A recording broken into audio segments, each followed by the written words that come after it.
अगर श्री जी के चरणारविंद का प्रेम प्राप्त करना है, ये बहुत कोई पूछे तुमसे कि तुम क्यों हंसते खेलते नहीं हो, बात नहीं करते हो, बिल्कुल नहीं बताना। मेरे प्रभु जानते हो मुझे पुष्ट कर देंगे, मुझे किसी के सहयोग की जरूरत नहीं है। तुम किसी से किसी भी तरह की मांग मत करो, प्रेम रस के पथिक हो। जैसी परिस्थिति में श्री जी आपको रख रही हैं, संतुष्ट रहो। आपसे हम प्रार्थना कहते हैं, आप जितेंद्रिय नहीं हो, आप पवित्र नहीं हो, आप बुद्धिमान नहीं हो, आपका मन नहीं लगता, बिल्कुल कोई बात नहीं, जबान से बोलो, जबान से। अगर ये जान जाओगे, मत्तः परतरम नान्यत् किंचिदस्ति धनंजय, भगवान श्री कृष्ण कह रहे हैं मेरे सिवा किंचन मात्र कुछ नहीं, तो चरणों में प्रणाम करो, उनमें भोग बुद्धि मत करो। मुख की तरफ काम भाव से देखोगे तो तुम्हारा पतन हो जाएगा। इसलिए कह रहे हैं संभाष्य नैव क्वचित विषयिणः,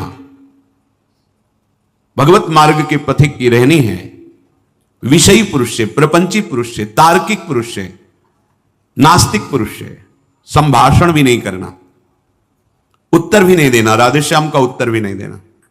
समझ में एक बार आ गया, ये तर्क वितर्क करते हैं, भगवत विमुक्ता इनकी प्रधान वृत्ति है, तो प्रणाम बोले राधे श्याम, उत्तर ने दिया, मन में खूब नाम जप करो, उत्तर दोगे बातचीत होगी।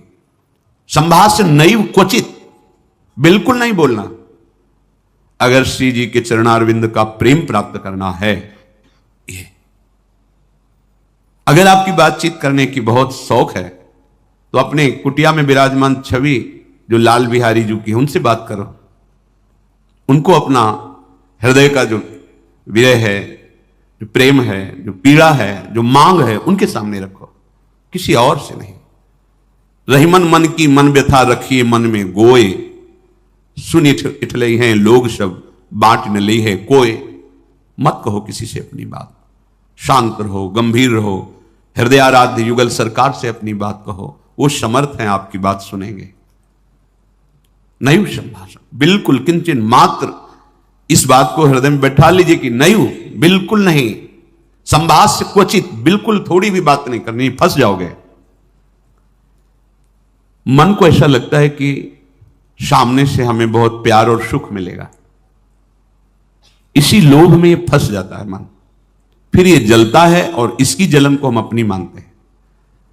जब संभाषण करते हैं तो जो हम देखते हैं, सुनते हैं, बोलते हैं, उसका मनन होता है, स्वाभाविक उसका मनन होगा, आपका हृदय मलिन हो जाएगा ऐसे लोगों के संभाषण से। केशा मप्यति पृच्छतामपि पुरो न व्यज्य दैन्यानि च, बहुत कोई पूछे तुमसे कि तुम क्यों हंसते खेलते नहीं हो, बात नहीं करते हो, ये नहीं कहना कि हम भजन में लगे रहते हैं, बिल्कुल नहीं बताना। आपकी गंभीरता का रहस्य कोई जान ना पावे, पर वो प्रापंचिक नहीं होनी चाहिए, भागवतिक। प्रापंचिक गंभीरता, उदासीनता है, ये नष्ट करने वाली होगी। क्यों? क्योंकि धीरे धीरे मन तुम्हारा कमजोर होता चला जाएगा, बुद्धि तुम्हारी कमजोर होती चली जाएगी, क्योंकि प्रपंच का चिंतन हो रहा है। आगे चल के जिसे डिप्रेशन कहते हैं वही आ जाएगा। भागवतिक, भगवत चिंतन परायण, गंभीर, कोई जान ना पावे तुम क्यों रो रहे हो, तुम क्यों उदास रहते हो, तुम क्यों गंभीर रहते हो, शांत। केशा मप्यति पृच्छतामपि, कोई बहुत अधिकार रख करके आपसे पूछे तो भी श्रीपाद कह रहे पुरो न व्यज्य दैन्यानि च, आप नहीं बोलिएगा और अपनी दीनता का भी प्रस्तुत मत कीजिएगा। ये वो दीनता, अपनी कमजोरी, हमारे पास सर्दी के कपड़े नहीं, हमारे पास ये अव्यवस्था है, ये है, ये है, नहीं। जथालाभ संतोष सदा काहू सो कछु न चाहूंगो, मेरे आराध्य देव जी से जैसे मुझे रख रहे हैं मैं संतुष्ट हूं।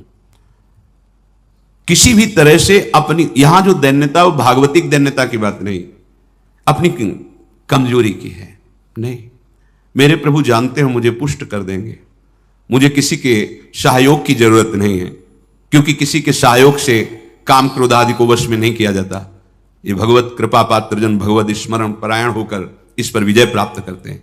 कहने से कुछ होगा नहीं और दुरुपयोग हो सकता है, आपका उपहास हो सकता है। बहुत पूछने पर भी अपने हृदय की बात ना बतावे, हृदयाराध्य से ही बतावे, और अपनी किसी भी तरह की कमी को, किसी ऐसे सबके नहीं, मेरा मन भजन में नहीं लगता, मुझे काम सताता है, मुझे ईर्ष्या है, मुझे द्वेष है, क्या हो जाएगा इससे? उसकी सत्ता पुष्ट हो रही है। नहीं, ये आगमा पाइनो अनित्य आसाने जाने वाले नहीं। राधा राधा राधा बने तो रघुबर ते बने, बिगड़े तो भरपूर, तुलसी औरन ते बने ता बनवे पे धूर। ध्यान रखो, कह रहे हैं नवयज्ञ दैन्यानि च, किसी भी तरह से आपके अंदर जो भाव है वो बाहर वाले को पता नहीं चलना चाहिए। भागवतिक मार्ग के पथिक हो। ये गुप्त धन भगवदानंद का छुपाने से बढ़ता है, छपाने से नष्ट होता है। जो हमारी कमजोरियां हो हमारे गुरुदेव जानते हैं, हमारे इष्ट देव जानते हैं, वो ठीक कर देंगे। हमें किसी के सामने ये दैन्य प्रस्तुत नहीं करना है, गंभीर शांत। और वास्तविक दैन्य तो बना ही रहता है, क्योंकि जब आप भजन कर रहे हैं, भगवत दासत्व है, तो छोटी सी भी कमी हृदय को जलाती रहती है और ऐसा लगता है कि ये सब हमको संत समझते हैं, पर मैं कितना अधम हूं ये नहीं जानते। वो हृदय ऐसा होता है। कितने बड़े महापुरुष जिनकी अंतर्दृष्टि में निरंतर लीला चल रही, वो कह रहे हैं मौसम कौन कुटिल खल कामी। कहां दैन्यता चरम अवस्था में विराजमान। गोस्वामी जी कह रहे जो मैं अपने अवगुण कहूं, बाढ़े कथा पार नहीं लाऊं। नासाम कस्य चिदा दधन च दधत दोषान यथा लाभतः। तुम किसी से किसी भी तरह की मांग मत करो, प्रेम रस के पथिक हो। जैसी परिस्थिति में श्री जी आपको रख रही हैं, संतुष्ट रहो। संतुष्ट एन के नवा, शांत। अब ये प्राण प्रभु को समर्पित, मन समर्पित, तन समर्पित, जीवन समर्पित, अब चाहे वो प्रेम रस दे या जलावें, आपकी मर्जी, आपके चरणों में समर्पित है। सुख दुख समय कृत्वा लाभा लाभो जया जयो। साधु की जब तक ये समतामय स्थिति नहीं आती तब तक बात नहीं बनती। सुख दुख में समान भाव, लाभ हानि में समान भाव, जय पराजय में समान, ये संसारिक व्यक्ति नहीं जानेंगे। परमार्थ का मार्ग है। बिना ये समता, आजकल समता व्यवहार में उतारी जा रही है। व्यवहार में समता नहीं होती। बोले एक जैसा सबसे व्यवहार करो, कर ही नहीं सकते। करोगे तो पाप हो जाएगा, पाप बन जाएगा। एक जैसा व्यवहार कैसे कर सकते हो?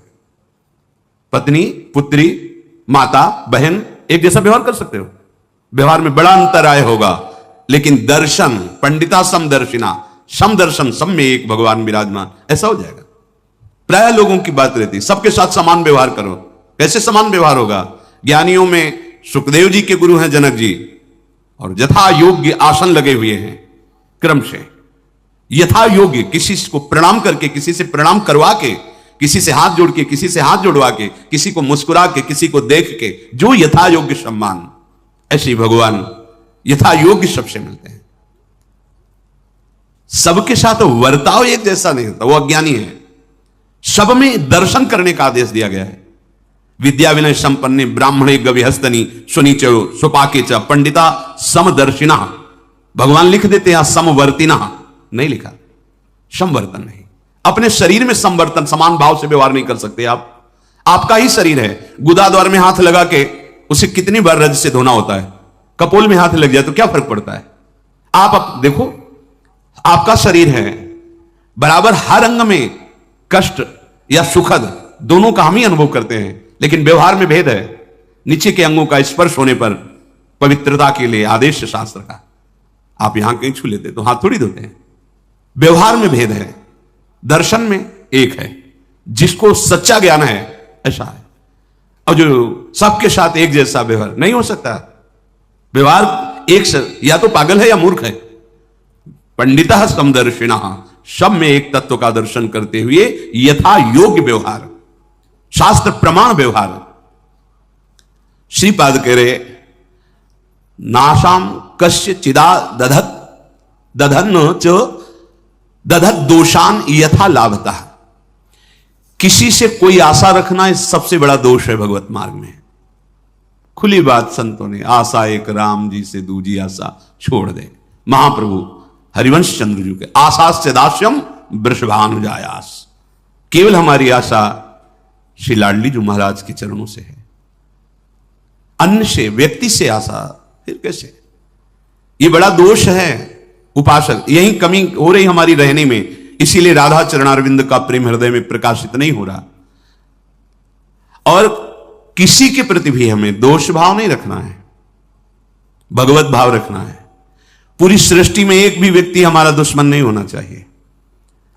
जब तक ऐसा रहेगा तब तक भगवत साक्षात्कार नहीं होगा। कई बार सत्संग में चर्चा सुनाई है लाला बाबू जी की कि रंगनाथ जी के सेठ जी से पूर्व व्यापार आदि में द्वेष था, तो वृंदावन आने पर भी वो द्वेष सुरक्षित रहा।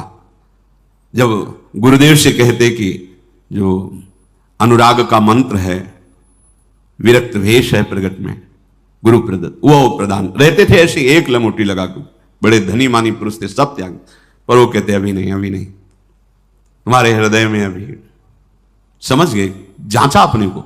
जब गुरुदेव की दृष्टि आपके प्रति शासन भरी हो तो वहां बार बार विनय करके पूछने की जरूरत नहीं। आप एकांत में बैठकर चिंतन कीजिए, आपको उत्तर मिल जाएगा आप कहां गलत हो, पक्का। क्योंकि वो हृदय में ही बैठे हैं, उनसे बार बार पूछने की जरूरत नहीं, हमसे क्या गलती हुई बता दो, हम सुधार करेंगे। नहीं, आप उनको साक्षी करके बैठो एकांत में, केवल वही बात तुम्हारे सामने आएगी जो सुधार करना है। यदि सच्चे शरणागत हो तो वही बात बार बार दिमाग में, अच्छा ये गलती है हमसे।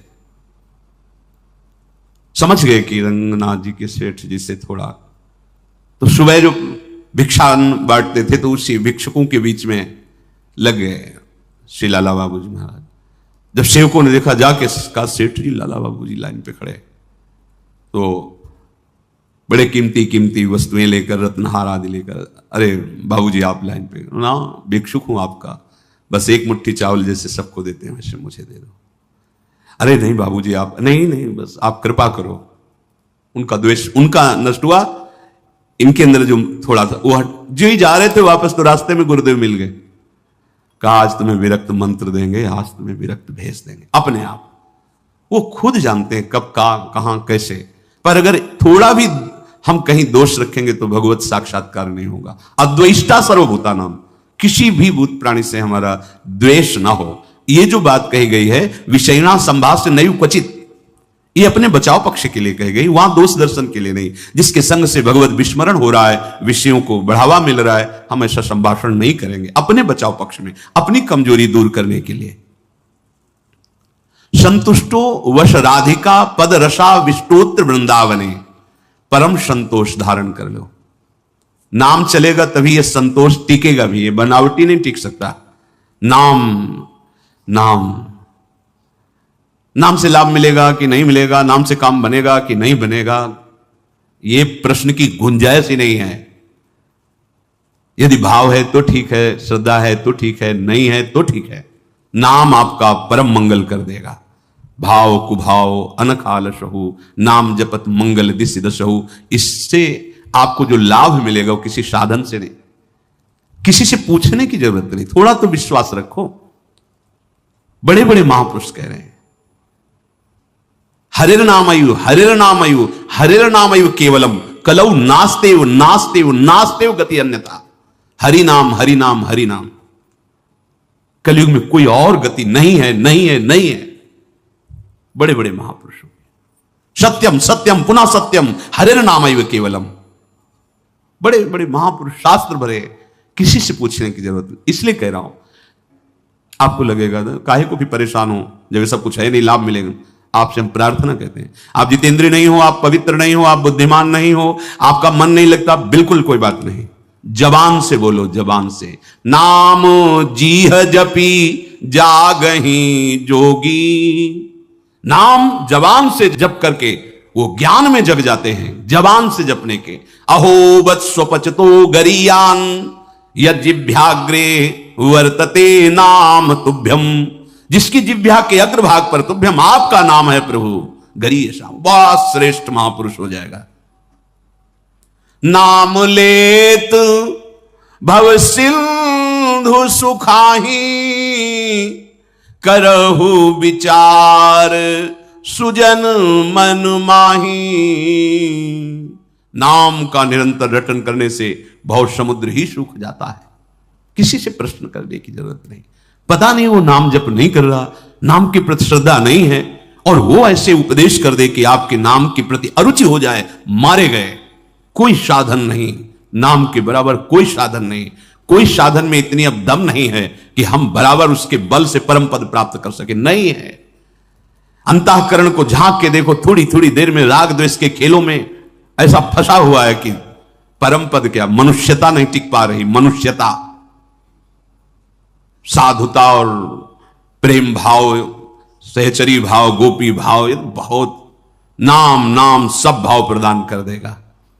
इसलिए कह रहे संतुष्ट हो, नाम मिल गया ना, संतुष्ट हो जाओ। अब कोई कृपा की हमें आवश्यकता नहीं, कोई आशीर्वाद की आवश्यकता नहीं। नाम साक्षात कृपा है, साक्षात कृपा। हमारे प्रभु ने बहुत बड़ी कृपा कर दी जो हमें नाम सुनने को मिला, नाम जपने की प्रेरणा मिली, नाम जप शुरू हो गया। हरिवंश कृपा, हरिवंश कहें, हरिवंश कहें, हरिवंश लाहें, हरिवंश सुलाभ सदा तिनके, सुख संपत्ति दंपति जो जिनके। प्रभु की कृपा से प्रभु जी का नाम सुनने को, जपने को मिलता है। नाम का फल नामी से मिलन होता है, यही परम लाभ है। उसे दंपति संपत्ति रूप में प्राप्त हो जाते हैं जिसकी जिह्वा पे नाम चलता रहता है। नाम चल रहा है, आप वास्तविक धनी हो। नाम चल रहा है, अब कोई आपको परास्त नहीं कर सकता, दुर्गति नहीं कर सकता। तो कह रहे संतुष्टो वश राधिका पद रसाविष्टोत्र वृंदावने, तुम संतोष धारण करो, परम संतोष। ये नाम से ही होगा, नाम से ही होगा। हमारा एक एक श्वास जब कई कई नाम रटते हुए व्यतीत होगा ना, तो आप सब कुछ सहने के सामर्थ्य, सब कुछ त्यागने की सामर्थ्य, बड़ा बल है नाम में। एक अद्भुत शीतलता रहती है, एक अद्भुत बल रहता है लड़ने का। ये जो विषयों का चिंतन करते हैं, मलिन बुद्धि, भला कबाड़ तोलने वाले तराजू में सोना नहीं तोला जाता, उसके अलग होते हैं तराजू। ये कबाड़ बुद्धि जो काम क्रोध लोभ मोह मद मत्सर इसमें सुख ढूंढ रही है, ये बुद्धि परमानंद का निर्णय करने लायक नहीं रह गई है। नाम जप करो, यही बुद्धि पवित्र होगी, सूक्ष्म होगी, तब वो प्रेम का जो स्वरूप है ना, वो सूक्ष्म तरम है, सूक्ष्म से भी सूक्ष्म है अनुभव। वही अनुभव कराती बुद्धि जो निरंतर नाम, तेसाम सतत युक्ता नाम भजताम प्रीति पूर्वकम ददामि बुद्धि योगम, वो बुद्धि जो निरंतर भजन का निश्चय कर चुकी है, संतुष्ट हो, संतोष प्राप्त हो जाता है। राधिका पद रसाविष्टोत्र वृंदावन, श्री स्वामिनी जी के चरणारविंद के रस में आविष्ट होकर वो जहां भी रहे वृंदावन में ही रहता है, क्योंकि उसकी दृष्टि में, उसके मन में वृंदावन चलता रहता है। इसीलिए कह रहे हैं कि ऐसी रहनी से रहो तो स्फुरद राधा पदाम्भोज दास्य लास्य कदा हृदय। हृदय में ऐसा कब होगा जब हम ऐसी रहनी से रहेंगे कि श्री स्वामिनी जी के चरण स्फुरित हो जाएंगे। हम देख रहे हैं कि प्रिया प्रीतम हमारे हृदय में नृत्य कर रहे हैं, रसमयी लीलाएं कर रहे हैं। तो कह रहे आकृत्या च प्रकृत्या च भवेयम विश्व मोहना, ये बड़ी अद्भुत बात कह रहे हैं। कह रहे तुम्हारी आकृति भी मोहित करने वाली हो जाएगी और तुम्हारा स्वभाव भी, दोनों। हमारी स्वामिनी जो ऐसी है कि जो इनको देखने चले वो देखने योग्य हो जाता है।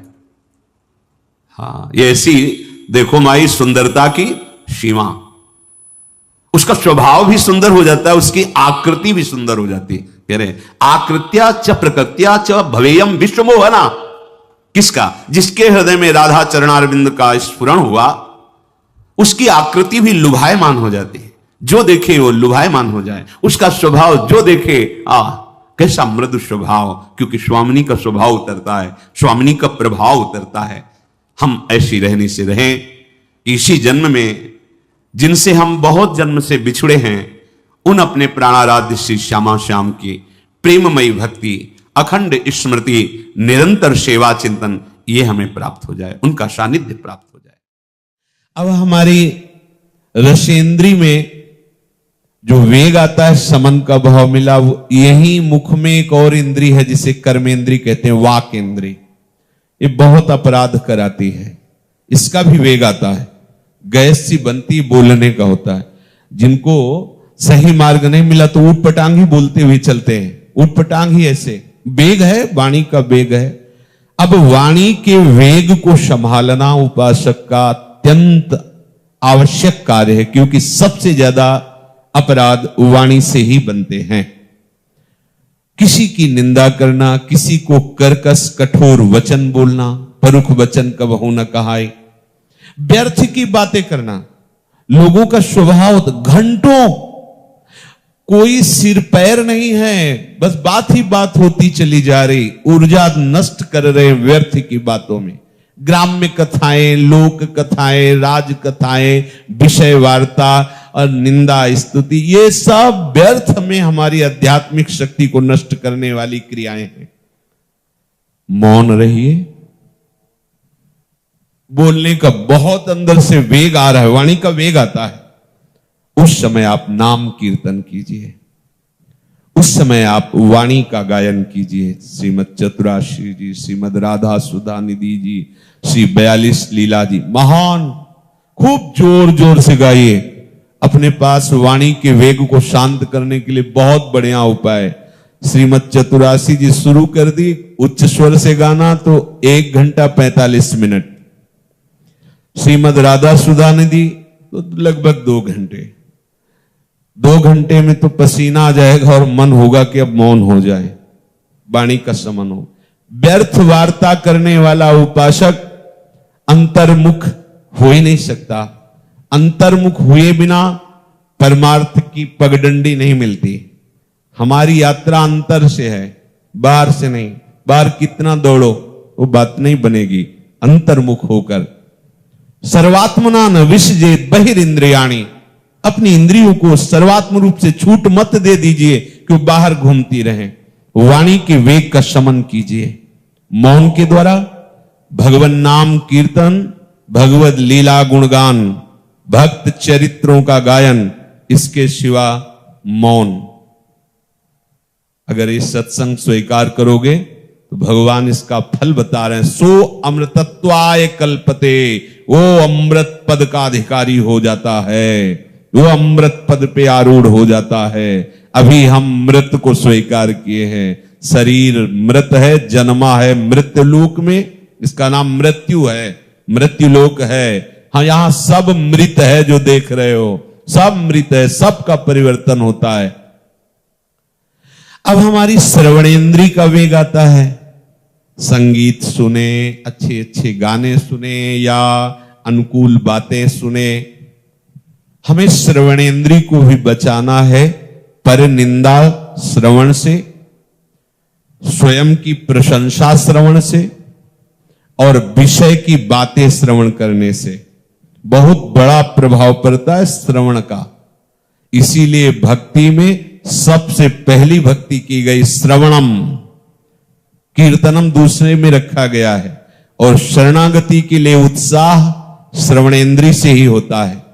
श्रवण सुजस सुनियायऊ प्रभु भंजन भवभीर, त्राहि त्राहि आरति हरन सरन सुखद रघुवीर। जब हम अपने श्रवणेंद्री को भगवत चर्चा, भगवन नाम, भगवत भक्तों के चरित्र सुनाते हैं तो श्रवणेंद्री का वेग शमन करने की सामर्थ्य आ जाती है। नहीं तो यहां भगवत चर्चा हो रही है, कई उपासक अंतर्मुख होकर नींद की तरफ जा रहे होंगे, लेकिन जब कहीं दूसरे की बुराई या निंदा या ऐसी कोई बात हो रही हो तो आधा किलोमीटर दूर से भी सुनने की हम चेष्टा करेंगे। वो क्या बात कर रहे हैं, पूरी श्रवणेंद्री लगा देंगे और सामने बैठ करके भगवत चर्चा हो रही, सो जाएंगे। क्या सुना? बहुत अच्छा था। क्या बहुत अच्छा था? हाँ, बहुत अच्छा था, बस आगे नहीं। आप देख लो इसमें है, क्योंकि बढ़िया समय है सुबह सुबह का और सब शांत है, तो ये आवाज माइक की भी उसको विक्षेप नहीं पहुंचाएगी, सो जाएगा। क्योंकि इस समय भागवतिक वातावरण है तो इंद्रियों को विश्राम मिलता है। और अगर वो भगवत मार्ग में प्रवीण नहीं तो तमोगुण निद्रा में प्रवेश कर जाएगी। इसीलिए देखो ना आप कथावार्ता, ये इंद्रियों का जो चांचल्य है इस समय स्वाभाविक भागवतिक वातावरण से समन हो रहा है और आपकी आध्यात्मिक मार्ग की प्रवृत्ति बढ़ी नहीं है तो तमोगुण में चली जाएगी। तो हमारी श्रवणेंद्री इतनी प्रवीण हो, एक एक शब्द हमारे कान में जा रहा है। आहा, जिनके श्रवण समुद्र समाना, कथा तुम्हारी सुभग सरिनाना, भरे ही निरंतर हो ही न पूरे। जिनके श्रवण कैसे? बोले समुद्र के समान। समुद्र के समान का तात्पर्य जैसे बहुत सी नदियां समुद्र में जाती पर कभी समुद्र उफान नहीं भरता, ऐसे ही भगवद वार्ता सुनते सुनते हमारे कान कभी ऐसा नहीं कि बहुत सुन चुके वही बात बार बार सुना रहे, ऐसे उसे नवम नवम, उसे नया नया रस लगेगा। ऐसा लगेगा ओहो ये तो हम पहली बार सुन रहे, कितनी अमृतमयी बात है। हम श्रवणेंद्री के वेग को इस तरह से समन करें। हमारी घ्राणेंद्री सुगंध चाहती है, बहुत बढ़िया उपाय है। श्री प्रियाजू की प्रसादी इत्र आदि, प्रसादी पुष्पमाला आदि, हम कोई भी सुगंध ऐसे लेकर के अमनिया प्रयोग न करें। तो घ्राणेंद्री में जो सुगंध लेने का वेग है उसका शमन हो जाएगा। अब सबसे ज्यादा बिगाड़ करने वाली जो हमारी मनोवेग की वृत्ति है वो 5 ज्ञानेंद्रियों को लेकर के विचरण करती है प्रकृति में, विषयों में। अब इस मन के वेग को सहना बहुत कठिन होता है। ये जिस इंद्री किसी एक इंद्री को साथ ले ले तो आपको व्यथित करके अधीन कर लेगा, और इसमें कोई देर नहीं लगती।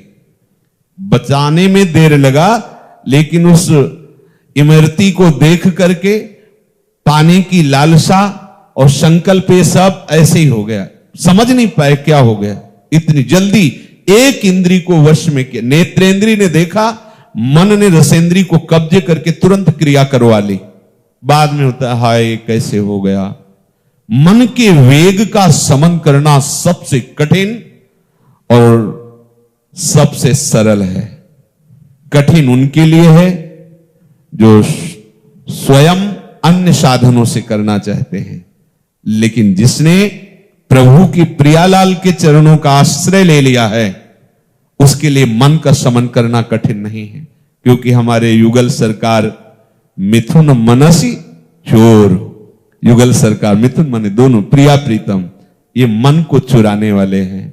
सावई मन कृष्ण पदारविंदयो, हम अपने मन का समन प्रभु के चरणों से करें, प्रभु की आराधना से, प्रभु के नाम गुण कीर्तन कथन श्रवण से मन का समन होने लगता है। जब मन हमारा किसी भी विषय के लिए लालायित हो उस समय आप अलग होकर अपने मन को देखिए। वास्तविक आप देख ही रहे हैं, आप मन नहीं है, पर मन इतनी चतुराई से आपको तन्मय कर लेता है कि मन की मांगी हुई विषय सामग्री ऐसा लगता है मुझे चाहिए, मैं भोगूंगा। बस यही हमारे बंधन का मूल है, इसीलिए हम मन के वेग को सह नहीं पाते। हमें चाहिए मन के वेग में जब किसी भी इंद्रियजन्य भोग की लालसा हो, वो स्वयं में कुछ नहीं कर सकता, वो इंद्रियों को साथ लेकर के आपको तन्मय करा करके फिर ये जो चाहे करवा सकता है। आप तन्मय ना हो, इंद्रियां उसके अधीन ना हो मन के, तो मन ऐसे हलचल पैदा करेगा और शांत हो जाएगा। जब आप उसके अनुसार नहीं चलेंगे तो आपके हृदय में एक पीड़ा होती है, व्यथा, एक जलन होती है। ऐसा लगता है जब तक ये हम नहीं करेंगे तब तक ये जलन शांत नहीं होगी, ऐसा हमारे अंदर आता है। पर ये बहुत गलत बात आती है, इसे बिल्कुल स्वीकार नहीं करना। यदि आप उस व्यथा को सह गए तो मन के वेग को सहने वाला महात्मा कहा जाता है। अगर मन के वेग में, मन की व्यथा में आप बह गए तो वही संसारी है, और जो मन की व्यथा को सह गया वही महात्मा है। भगवान कह रहे यम ही न व्यथयन्त्येते, जो व्यथा आपके अंदर मन प्रकट कर रहा है, जैसे भूख लग रही है, बोलने की इच्छा है, कुछ देखने की इच्छा है, श्रवण करने की इच्छा है, गंध लेने की इच्छा है, त्वगेंद्री कुछ स्पर्श करना चाहती, जनेन्द्री नाना प्रकार की कुछ चेष्टाएं करना चाहते, आदि आदि आदि, इन सब का मुखिया मन है। बिना इंद्रियों को लिए साथ ही तुम्हें तन्मय कराए कुछ नहीं होगा। आप तभी भोक्ता होते हैं जब आप तन्मय होते हैं मन की अवस्था में। ध्यान दीजिए, ये परमार्थ के लिए बहुत सूक्ष्म बात, आवश्यक बात है। ये मन हमको तभी, ये मन ही माया है, यही जाल फेंकता रहता है। मन मारिया तन बस में कीन्हा, हुआ भरम सब दूर, बाहर से कछु दिखत नाही, अंदर चमके नूर, आपो त्याग जगत में बैठे, नहीं किसी से काम, उनमें तो कछु अंतर नाही, संत कहो चाहे राम। समझ रहे, चाहे उन्हें संत कहो या भगवंत कहो, एक ही स्थिति हो गई। हमारे बंधन का कारण ये मन है। ये मन जब विषयों का संकल्प करता है, इंद्रियों के द्वारा विषयों की चेष्टा करता है, विषयों का ही विचार करता है, विषयों का ही चित्त के द्वारा चिंतन होता है, यही हमारा बंधन है। और यही मन जब प्रभु का चिंतन करता है, इंद्रियों के द्वारा सारी चेष्टाएं प्रभु के लिए होती हैं, तो यही मन भगवत स्वरूप हो जाता है, यही परम पद का अधिकारी हो जाता है, यही मन कृष्ण स्वरूप हो जाता है। मन की व्यथा को सहना है। ठीक है, आप उससे अलग नहीं हो पा रहे हैं, तो जैसे हम कांटा निकालने के लिए कांटा चुभन को, दूसरे कांटा चुभन को जो निकालने के प्रयास में कष्ट हो रहा है, हम सहते हैं, दुख होता है पर हम सहते हैं। तो प्रारंभिक ऐसा शुरू कर दो कि मुझे भगवत प्राप्ति करनी है, मुझे सहन करना है। भगवान आदेश करे तास्ति तितिक्षस्व भारत, उसको सहो। पर हम क्या करते हैं, इतने मन में तन्मय हो जाते हैं कि लगता है अब जो होगा सो देखा जाएगा। अब जो व्यथा हृदय में है, जो जलन है, उसको अब हम शांत करते हैं। पहले ये खा लेते हैं, ये सूंघ लेते हैं, ये देख लेते हैं, ये सुन लेते हैं, ये भोग लेते हैं। ऐसा आप भगवत मार्ग के उपासक हैं? नहीं, उसको सहे। क्यों? क्योंकि मुझे भगवत प्राप्ति करनी है। अगर आप नहीं सहते हैं तो आप निश्चित समझिए आप चलते दिखाई देंगे, लेकिन आपकी यात्रा नहीं हो रही परमार्थ की। देखने को लगता है बहुत बच्चापन भरा हुआ है।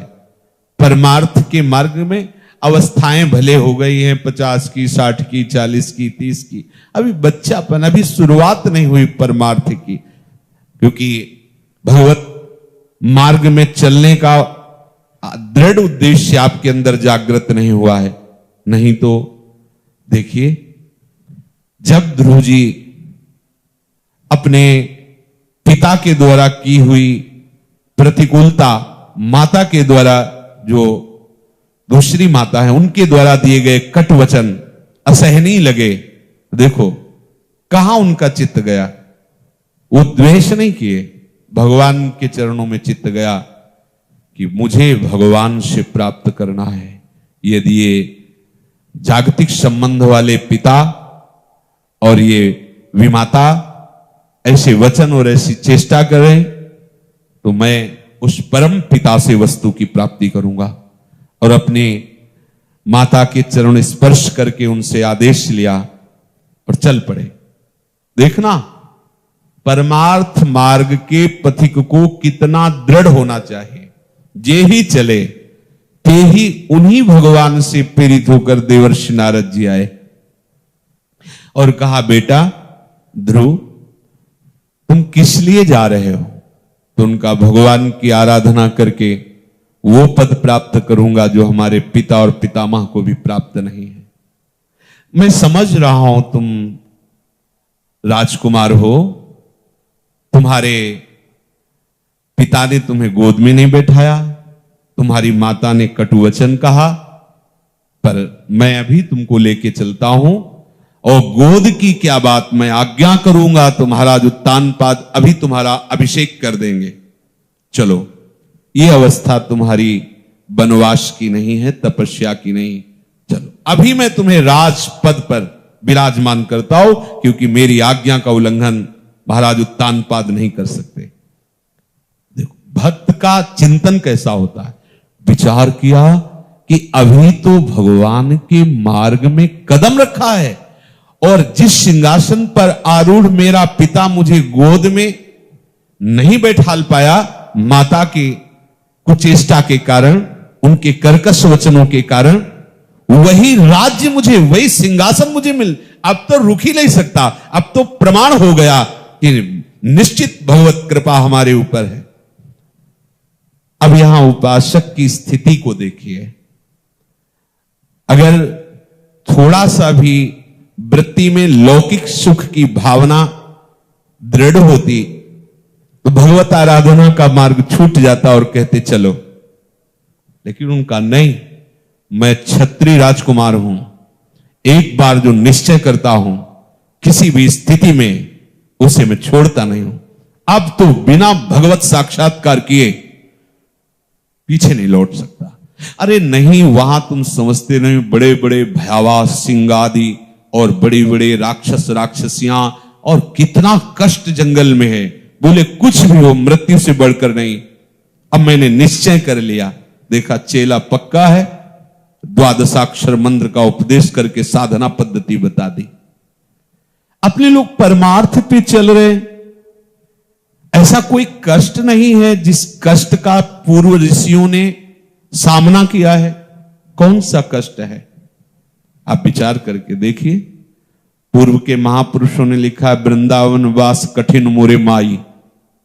उन्होंने कठिनता का, ऐसे बड़े बड़े मच्छर लताएं खूब थी ना, जहां बैठो वहीं कितनी कितनी समस्या। उदर पोषण के लिए मथुरा और दूर दूर जाना पड़ता था। एकदम हर कष्ट को सहकर भगवत प्राप्ति का उत्साह बढ़ाया इस मार्ग के उपासकों ने। अपने लोग जरा सी भी कष्ट की आभास वृत्ति को नहीं सह पाते। कष्ट नहीं, कष्ट की आभास वृत्ति को, कहीं ऐसा ना हो जाए। कैसे हम भगवत मार्ग के पथिक हैं? कैसे? भगवान कह रहे हैं जो सह जाता है। देखो कितना बढ़िया अवसर है।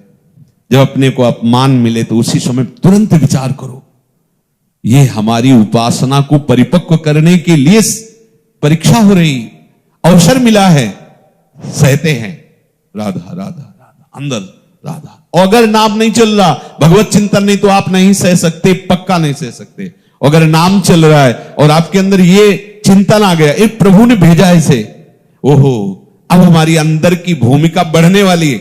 बोले अब सालाना परीक्षा, अरे अब 5 से 6 में जाएंगे। उत्साह होता है विद्यार्थियों को जो पढ़ाकू होते हैं, पढ़ने वाले, और जो खेलने में इस समय व्यतीत किया भयभीत हो जाते हैं। परीक्षा आएगी तो कैसे उत्तर दे पाएंगे, उत्तर नहीं होगा तो नंबर नहीं मिले, नंबर नहीं होगा तो फेल हो जाएंगे तो घर वाले पीटेंगे।